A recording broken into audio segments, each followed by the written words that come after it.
what that means for Shahar Shenhar. Yeah, my prediction, Shahar Shenhar, a teammate of mine on the Pantheon, he's less of a dabbler. So I don't think I think he'll Is dabbler a polite euphemism yeah. or a less polite euphemism? Less of a creative drafter, if you will. So I think he'll probably pick a lane and then go with it. All right, well, here we go. This is Shahar Shenhar. Now, I know the Pantheon top deck is red-blue in this draft format. Yeah, red-blue. Certainly a deck that we saw a lot of Pantheon members draft in the last Pro Tour. But here, obviously, the cards that stand out are the Untamed Kavu, the Cloud Reader Sphinx, and the Rav Capuchin. Well, now, what about Verdant Force? I mean, I know people love this card. I've talked to people saying, it's it's their most drafted rare. Is that ever? But that's not a card you can first pick. Yeah, Verdant Force is great. I like Verdant Force a lot. I think it's just a weaker card than Untamed Kavu in the same color. Basically. Yeah, Untamed Kavu is just good at 2, good at 5. Mm-hmm. And he decides he's going to be green here, or at least dabble in green. Yeah, I mean, he looked at the Cloud Reader Sphinx for a second. Obviously, you see how much he respects the color blue, but Untamed Kavu is just too good. It's just too much better, and the Vigilance is just so brutal on that 5-mana 5/5. There's Rampaging Cyclops. That's a card John Finkel first picked at the Pro Tour. Yeah, do not try that at home. And, of course, people have tried that at home, I can assure you, from talking to people in draft queues. Rare missing from this booster, so no signal that Shahar is going to pick up from this pack. Wizard's Lightning and Knight of Malice obviously stand out immediately. Wizard's Lightning stronger than Knight of Malice in a vacuum, and, Shahar wants to keep his blue-red option open as well. How... Right, thinking about paying 1 for it, that means you're gonna be blue-red. Green, sure. Green-red, not so often, although it still happens. Yeah, and it's just enough better than Knight of Malice, even though green-black is a stronger archetype than green-red. It's early enough in the draft that he wants to be going for power level over things of that nature. Oh, there's a Tiana, a Juggernaut. Academy Journey Mage. That's hard to pass. Yeah, me. he's Wizard Lightning Academy Journey Mage feels like.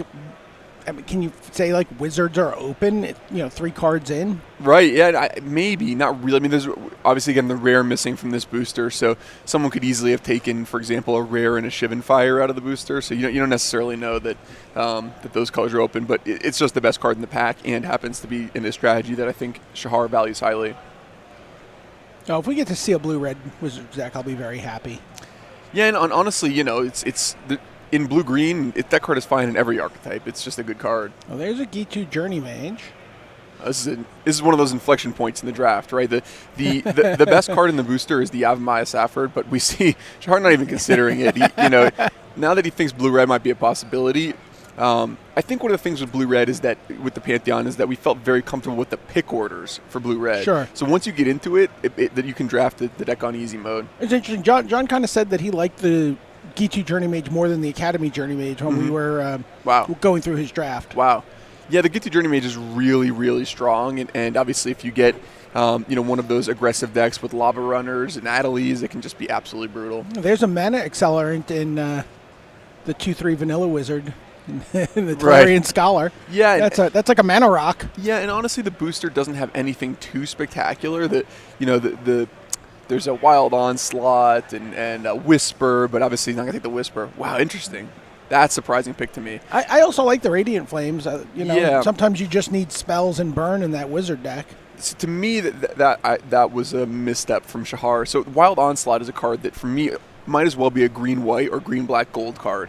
So to have a bunch of blue-red cards and then take Wild Onslaught, that's not the kind of green deck he's going to go into, so I would have stayed on course and taken a Scholar.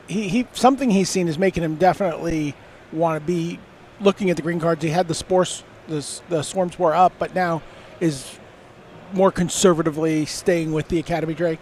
Well, green is flowing, right? You saw the Safford earlier, it's passing, then the Wild Onslaught, there was a Spore Swarm in that booster, so it's flowing, and he kind of dabbled for a second, so... Now there's a Divination. Yeah, he's like kicking himself for not taking the Tolarian Scholar earlier. There is a point though, if you don't take the Sap Herd, you pass it, and then you take a green card in the next pack. Yep. Isn't someone else getting the same signal that you're getting? Isn't that where the train starts to go off the rails? Yeah, I completely agree with you. People have different philosophies. Some people even on the Pantheon, say it does not matter what you pass. It does not matter what you put the guy on your left on. All I care about is my deck and then what the signals I'm receiving. I'm more agree with you. I don't want to put the person on my left into a color that I want to be. And now we see Shahar, he's kind of in 3 colors with no theme, which is exactly what we talked about earlier with the previous 2 players. Sometimes this happens, at the Grand Prix level when professionals have been playing a Pro Tour of that format for a while. I've seen this happen a million times where your card evaluations on just objective power level are so different than the field as a whole that you end up getting cards later that you think is a signal that other people just aren't valuing as highly. I remember one time in a M something draft, I got a Seder Wayfinder 8th pick, and I thought, for green must be open because we had it as like the best green common or very close to it, And it turns out that there were 2 green drafters to my right that just didn't value the card highly. All right, here we see just Shahar just like winding down the pack here. Taking a couple of sideboard cards. It looks like he took a Pierce the Sky and maybe a Broken Bond. Get that Nature Spiral in there. One of the things about Shahar's deck is that, because he has opted for power level over consistency or synergy or any kind of theme at this point, if he's opened something like, for example, Tatyova or like a Daragaz, he can just take it and draft one of these kind of wild green fixing decks, Well, yeah, he has not seen it grow from the ashes or anything like that, so he doesn't have any of those pieces. Yeah, he does not. I mean, he's got a little bit of blue, a little bit of red. He actually is mostly green at this point. Right. And now that I'm looking back and kind of recalling the entire booster, it doesn't seem like the red was really flowing in that pack, right? So he might be green blue. Yeah, so he might just be green blue, right? We mentioned earlier when he drafted the Wizards Lightning, that was in a pack in which the rare was missing. So you could very easily have the person to your right have taken some sort of Karn and then just taken red card for the rest of the booster. So Shahar dabbled for a little bit. I didn't love the Wild Onslaught pick at the time, but the general philosophy of dipping into green actually makes a lot of sense in retrospect. Well, I mean, he's in a better position going into the second pack than he would be with 2 Tolarian Scholars, which were really just kind of the curve filler blue cards that he missed to take green cards. If your blue-red deck doesn't get enough Tolarian Scholars, you're okay with that. All right, so now we're on to pack 2. And this is where, if it's me, I'm just praying for direction. I'm praying for the gods to give me some kind of signal here, which colors I'm supposed to be.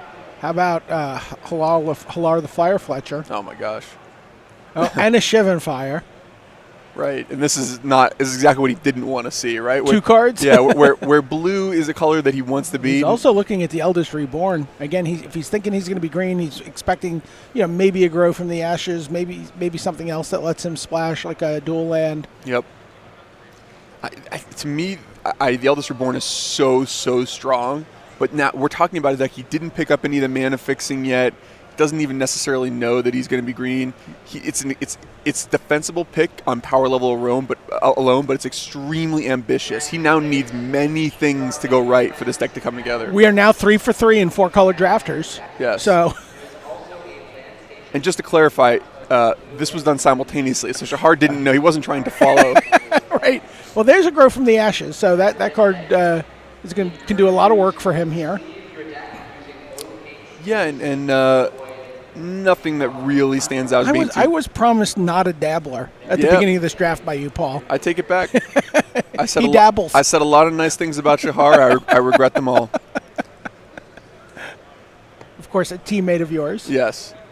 And a player who, back-to-back world champion, I mean, one of the greats of those years, had a fallow period in his professional career and has really rededicated himself and come storming back.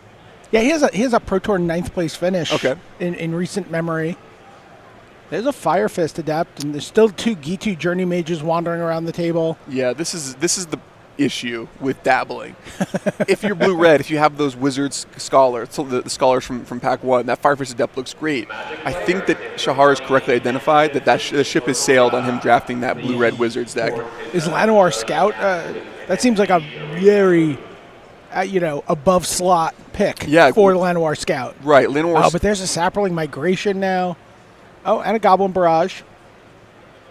And a Deep Freeze, so options in 3 of his 4 colors here. Could also take a Ghana. Yeah, I think the Migration is probably the worst of the 3, but here we go.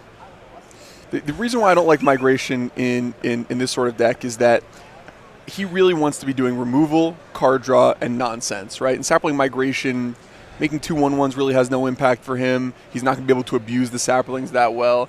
He doesn't want to be the kind of deck that has to play Wild Onslaught. He wants to play absolute. See, now once I'm in this 4-colored position in a draft, I'm looking at cards like Ghana and Whisper because I would just want to. That's the nonsense I want to do.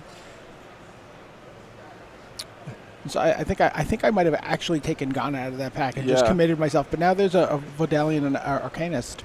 Yeah, combos with the sapling migration. So he's going to be able to turbo out 5/1/1s or 4/1/1s, excuse me. All right. G2 Journey Mage is just still hanging out of the pack. There's a Hinterland Harbor, which is actually we talked about mana fixing for this deck. Yeah, he's going to be really happy to see his Hinterland Harbor. I mean, his mana is looking like a shaky situation. I was wondering where that was going to go at the beginning of that constant formation. I couldn't decide whether to say shaky or sloppy. It's both. Let's be honest. All right, here's a Syncopate. There's a Crozen Druid. Kind of a card that not nearly approaching the power of the Kavu, but a card that is really good early and late. Yeah, green-blue is the worst archetype for Syncopate because of how often you have to play Sorcery Speed starting on turn 3. But Shahar doesn't have any card of this kind of effect yet, so certainly happy to pick up one of them here. Okay, that's an Arcane Flight. I think. And again, just kind of picking from the dross of the pack. These are not cards you're thinking about, are going to make your deck. Occasionally, something will randomly make it through. Like you might get a curve filler like Keldon Warcaller, or I know people love Artificer's Assistant. Not a card I'm really interested in playing in a draft, but not for me either. I've definitely had lost my share of matches to it. Yeah, another Arcanist. Yeah, very happy to see the Arcanist. The Arcanist really nice if he ends up picking up a second or third copy of Grow from the Ashes in Pack 3. Also, we know he has a Divination. He's going to go with Invoke the Divine over Partic Wanderer there. Yeah, I think he thinks he has enough, or he's on the path to have enough rewards. So, and now at this point, like just taking cards that maybe he just doesn't want people to play against him. Right. So Invoke the Divine and Sarah Disciple, just find cards to not let your opponents have if there's nothing for your deck. Sure. And that's one of the things that's different about this type of draft format than drafting on Magic Online in a league. It's something that multiple players talked about going into the Pro Tour that at their previous Pro Tour. They're like, we really leaned on leagues for practice, and it wasn't sufficient because drafting at a table of 8 players is way, way different. You just don't get the same late pick cards for your deck that you get in leagues because there's zero incentive to ever veer in a league because you're probably not going to play someone at your table. Right, and we noticed that right there at that last pick, Shahar took Sarah Disciple over the Gaia's Protector, which is a mediocre playable in his colors. Why did he do that? He correctly identified that this is not the kind of deck that wants to play a Gaia Protector, and he has a really strong feeling that the person on his right is not playing green. So he can safely pass that card, whereas Sarah Disciple, he's got a kind of a slow-to-set-up green-blue deck. Sometimes Sarah Disciple is a nice fit in some of those white decks that beat you before you can get off the ground. So green-blue nonsense. Splashing for Eldest Reborn. If he gets more fixing, possibly splashes the Wizard's Lightning or something, or another red removal spell that he might get later on. But I think right now he just sees this as a Sultai deck. Yeah, I agree with you. Only one fixer right now.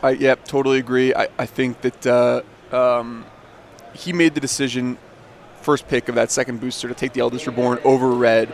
That means that he prioritizes that certainly over something like a Wizard's Lightning, as opposed to maybe splashing a couple red cards. He really wants to have that Eldest Reborn, and now he's got visions of Tatyova racing in his head. I mean, it's exactly what he wants at this point.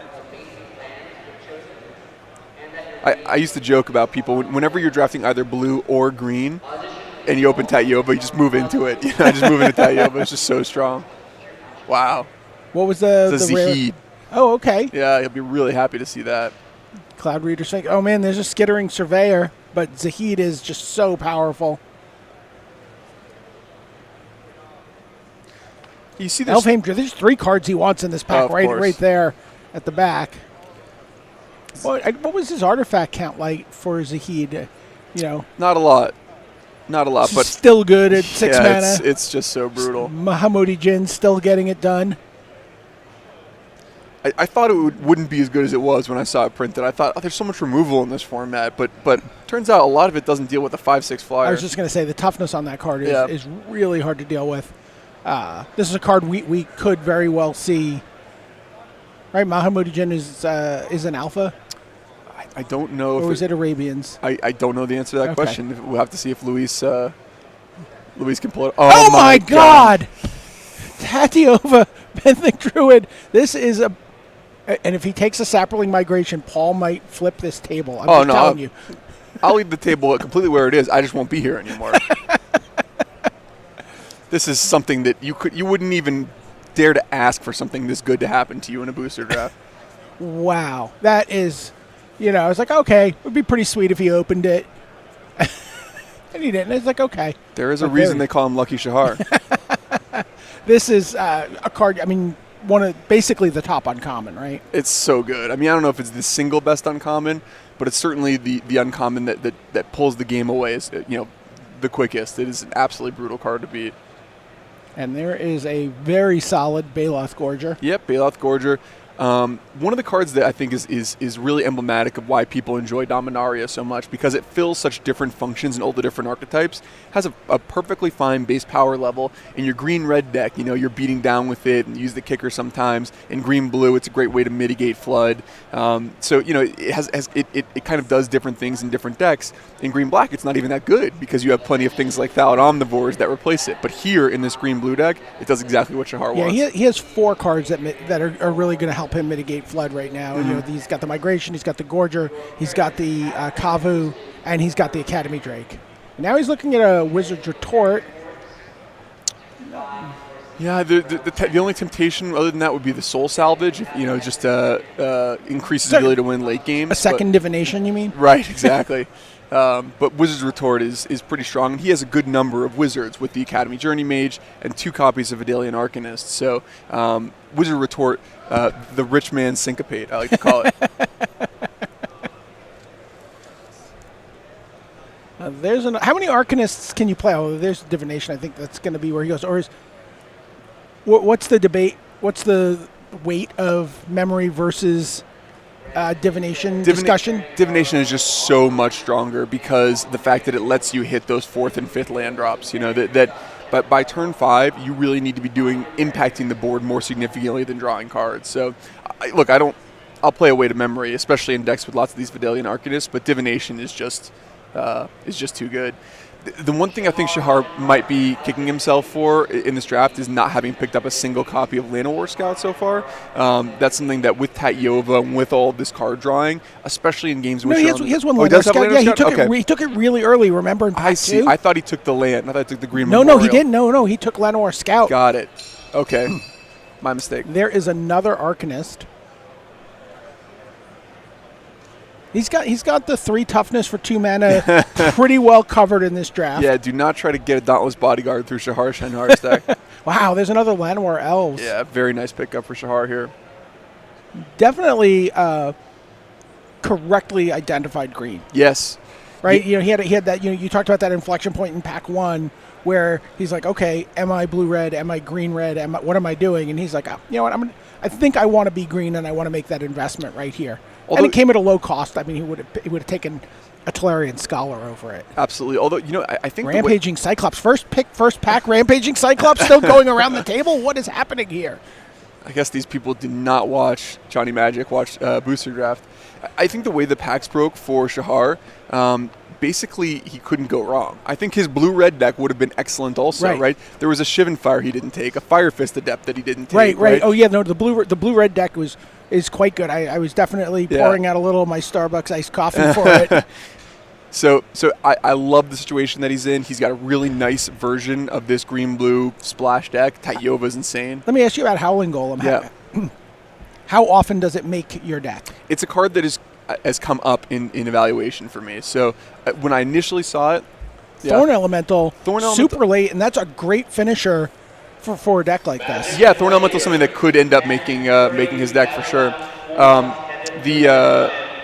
the Howling Golem is something that when initially was printed I thought was probably unplayable. I now say it probably makes my deck over half of the time. So Befuddle, Arcane Flight, Kamal's Druidic Vow. Nothing really going on here towards the end. Mm-hmm. There's another my Scout. gosh. Well, Lucky Shahar. yeah, Lucky Shahar covers all his bases now. Wow. So that was fascinating. Again, we talked going in, that Shahar not a dabbler, someone who liked the red-blue deck. The red-blue deck seemed to be there for him. Mm-hmm. But then what happened? Yeah, so he got a little of a green signal. He had a taste of Yavimaya Safford, a little bit of Wild Onslaught. He said, let me just, get into that a little bit. The Llanowar Elves came a little bit late. And then, eventually he, I think, correctly surmised that from the right, the red wasn't flowing.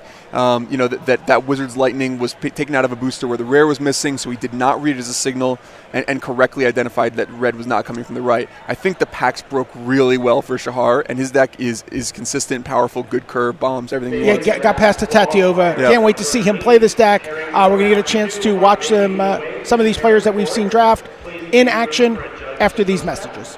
Once again,